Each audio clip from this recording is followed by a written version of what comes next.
আজ রমজান মাসের এই বিকালের সময় আমাদের গ্রামে এই আখের রস কিন্তু 10 টাকা গাছ বিক্রি করছে আমাদের এই দাদু।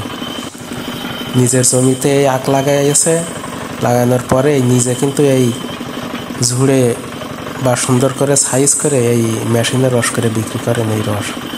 তবে এই আখের রস কিন্তু খেলে আমাদের শরীরের জন্য অনেক উপকার, আর এই আখের রসে কিন্তু অনেক ভিটামিন আছে। এই কারণে আমরা সবাই কাজ করব এবং নিজের ভাগ্য গড়ব এবং নিজের দেশকে আর উন্নত করব।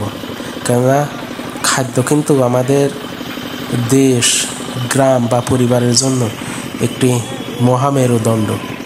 খাবার না পেলে কিন্তু মানুষ অসুস্থ হয়ে পড়ে, আর দেশে যত খাবার উৎপাদন হবে মানুষ তত আনন্দে উৎফুল্ল থাকবে এবং দেহ মন সুস্থ থাকবে।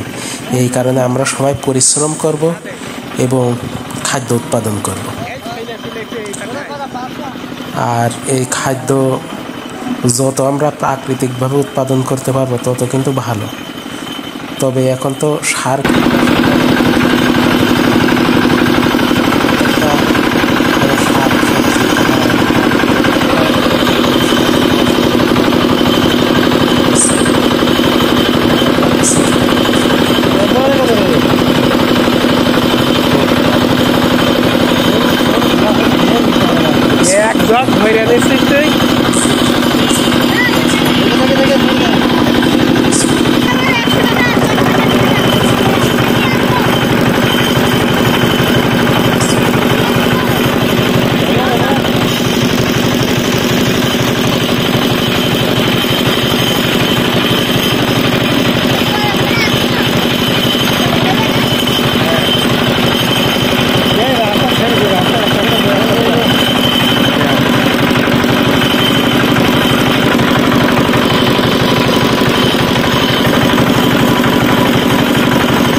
Dadah.